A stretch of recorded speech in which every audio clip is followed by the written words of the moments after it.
Well, let's move to the big story that we are tackling today, and it's perhaps ironic that on the eve of the beginning of a big festive season, from the point of view of business as well, we're talking about the lack of or a shortage of energy, a shortage of electricity perhaps in some areas. And that really is the theme and the story of this moment, where demand has returned and with a bang. Demand is roaring after a long time. Consumer sentiment has improved in several sectors, and there is a lot of data out there to back this up.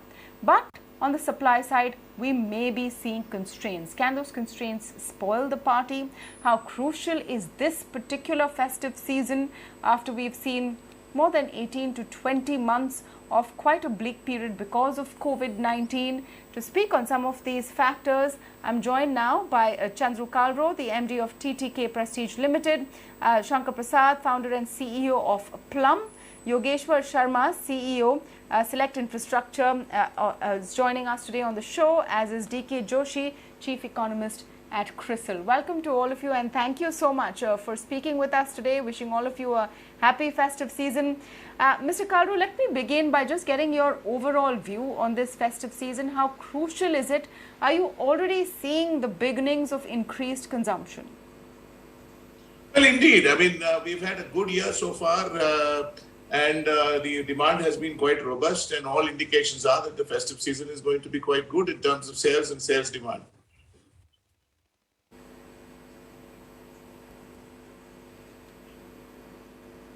All right. Can you share any more details with us, a little more elaborately, Mr. Chandru, that what exactly is seeing revving up consumers' appetites? Can you compare it to maybe last year and see if you're seeing a major change in this festive season? What is your outlook and hopes from it? Well, actually, I can't give you too many numbers given the fact that we are in silence period right now, as you would understand. But I think even last year and even now, the consumer demand has been very good and very positive. And Onam, if it was an indication for the coming festival, I think it's looking very positive, thankfully.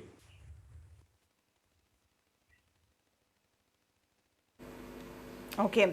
Mr. Sharma, let me come to you from the actual service sector perspective, because for consumers now, after a long time in many large cities, they have the ability to go out and actually shop, to go out and spend money. Is that propensity being seen?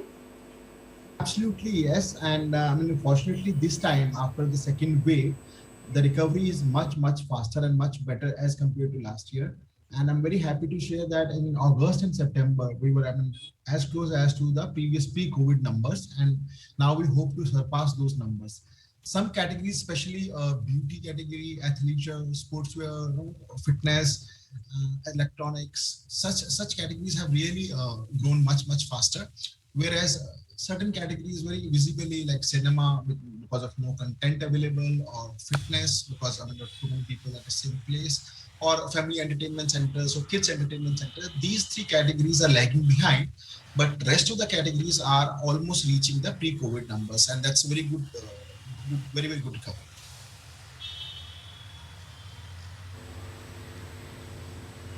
Yeah. Interestingly, Retail Association of India put out their survey, and they do one every month. They put out their data just a short while ago. And they have now said that in their survey, they found in the month of September, retail sales have reached 96% of pre-pandemic levels. Now, this number was 88% in August of 2021. So we're closing in on pre-pandemic levels overall.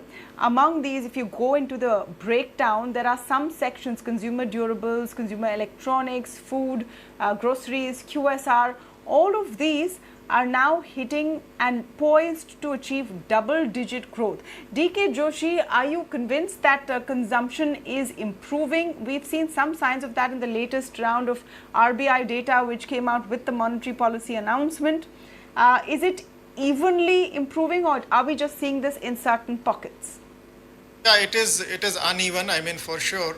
I think it will take some time before it gets broad-based. I think the best news we have is that COVID cases have stayed under control, and that is allowing gradual opening of services. Although I think, as was pointed out, services consumption continues to lag behind. I think one of the positives this year has been that the ITS sector, I think, which employs more than 4 million people directly and several indirectly, I think is seeing a strong revival, and that supports the demand for goods, services, as well as real estate. And finally, I think the monsoons also turned out to be normal, and even though there was a late pickup, but that augurs well for agriculture and rural demand. And as you rightly pointed out, consumer confidence, as shown through surveys, is improving. So there is a pickup in discretionary item demand, apparel, housing, etc., as I said. But it's not a uniform picture. I think you should also keep in mind that inflation, except for food inflation, I think the non-food inflation is quite high. And non-food inflation is also a dampener from an overall macro perspective, I think, for consumption. Overall private consumption, I think, is clearly not broad-based. We are seeing that the overall the goods are faring better than services, but the nature of demand is getting skewed towards high value items. I mean, and unfortunately the supply side bottlenecks are kicking in there. I mean, in some of the categories like automobiles, for instance, they did pretty badly as far in the month of September. So the demand is massive. I mean, the waiting period is quite long, but I think despite that, the supply shortages are playing a spoil sport there. But if you look at a slightly lower value item like a two-wheeler, etc., there I think there is lack of demand. So and as I think you were rightly pointing out that many of the goods will see double-digit growth, but I think even if you take the case of, this is CRISIL's estimate that if you take the case of ACs, TVs, washing machines, they will all grow in double digits, but it's not still unlikely to cross the 2019-20 level. So there is unevenness, I mean, in demand. There is unevenness, and the initial high frequency data which has been coming in over the last few weeks shows that perhaps we can't depend fully on the rev up we saw post second wave. Post second wave, we did see a sudden spurt in demand, which has been the pattern after any pandemic wave, but that began to taper down, which is why all of the hopes on this festive season for it to kind of sustain. Shankar Prasad, from your perspective, how is it looking? Has the beauty segment grown rapidly, and do you see more of that happening this festive season? Yeah, so the beauty segment actually did not see too much of a slowdown during COVID throughout, right from 2020. So particularly those brands which have a balanced online as well as offline presence. In our case, for example, 2/3 of our sales comes from online and 1/3 comes from retail and offline channels. So beauty as an industry itself did not see a slowdown. If any, it grew. It was one of the few industries that had a secular growth rate through the quarters. And those brands which had a balanced online and offline presence have continued to grow. And for us, early indicators are the festive season sales that started in the beginning of October. They have, done extremely well. So we are above, 50-60% over the last kind of month numbers. So this is a sort of a peak season for us, and it has started with a bang in the online space. And from whatever early indications we are seeing in retail, and this is really the thick of the season now that's starting, whatever early indications we are seeing now, retail is definitely bouncing back, and in some cases even going higher than pre-pandemic levels. So beauty as an industry, has been fortunate to have been spared the worst through this unfortunate few quarters that we've had, and we hope that the momentum sustains.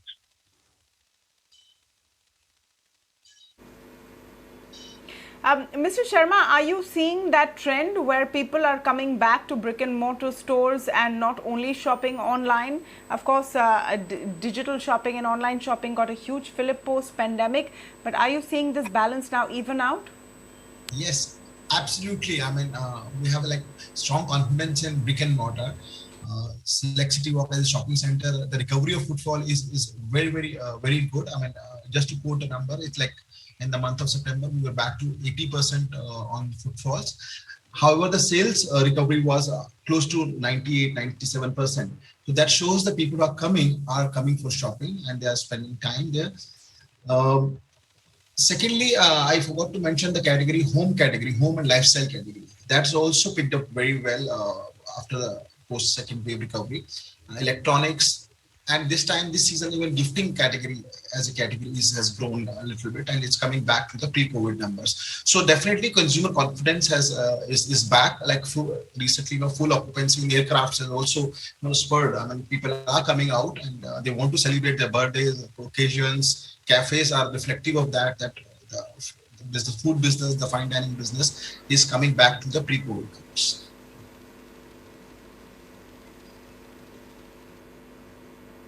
Yeah. Now the question is the supply in place? What are the prices looking like? What's happening on the supply side? So let me come back to you, Mr. Kalro, for some perspective on that, and whatever you can comfortably share. Are those supply side constraints now hitting all sectors, and for you as well? Input costs have gone up across the board. How much of that have you managed to pass on, and will you be passing on some more? Well, we've had to pass on the cost increases, and as you know, it's an everyday affair these days. And we are taking another price increase this quarter. We have taken one in the quarter two. Of course, we're trying to minimize that as much as possible by improving efficiencies all around. But we've had to take price increases, and I'm hoping that this cost increase cycle kind of at least plateaus out somewhere. As of now, mercifully, we've been able to pass on the price increases and not see any problems in sales.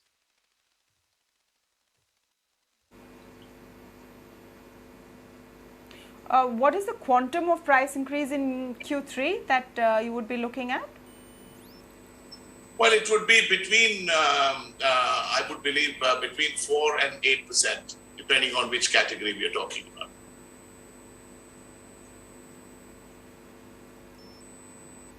Well, one important takeaway there is it's not really impacting sales so far. Mr. Prasad, your story on the input side of things. Have input costs gone up? Have you had to increase prices? Have you had to tone down on discounts, if any? And are you worried that this will spoil the party, or are you confident that the demand will cover it all up? Well, while the demand is strong, there is no denying that there is severe stress in some sides in some cases on the supply side, both on raw material to the beauty industry, things like glycerin. There is even an availability situation today. Forget about price. And when it comes to plastics, which is the main component input into the packaging, there has been a steady increase in the prices of the inputs there. So overall, I think the current situation is a little bit worrisome. I wouldn't lose sleep over it. Are we able to pass on all the cost increases? Yes and no. It is a highly competitive industry, so we have to watch what the market is doing. We are able to pass some of it on. Thankfully, it's not risen to the point where it will affect demand. And I do think that some of this is just a bounce back effect that we are seeing in the supply chain that is leading to stress around the world. I don't think there are systemic issues that are going to last in the long run. That is my read. So I think the next quarter is going to be a little bit of a rocky phase on the supply chain side. But post that, I see things evening out quite a bit. So no long-term concerns, but there are short-term things to sort of solve for.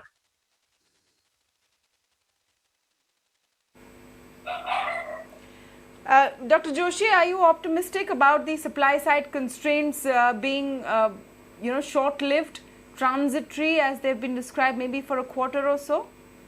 I think the RBI's monetary policy report had a interesting survey which pointed out the pressures on costs, and they're passing on to the end consumer. I think whether it is manufacturing or it is services or it is infrastructure, I think everywhere there is a cost pressure, and it is getting passed on by various quantums. Now, I think the pressure, so this was for the October-December quarter. So there is pressure that is going to remain in this quarter. After that, I think it's a very dynamic scenario. My sense is that supply will gradually begin to catch up. And if the worry, I think, right now is that what happens to energy prices, because they also increase the cost of transportation. And I think if the oil prices and in general energy prices don't come down, there is, I think, the problem could linger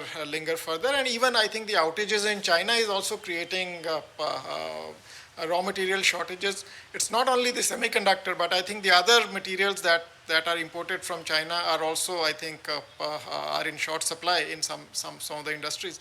So I think the October, December, September, October, I think this October, November, December quarter will be a quarter with supply side constraints, and after that, I think situation will start improving.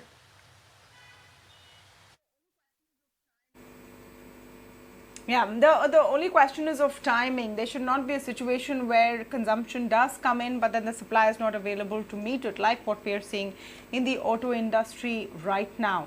But we will hope for the best. This is an important festive season. We must all go out there and really spend, if we can, think of those who can't spend and extend some love towards them as well, is the one message I would like to leave you all with. Thank you so much to all of you for joining us on the show this evening. With this, we'll take a very short break on the India Development Debate. We'll be back with a lot more.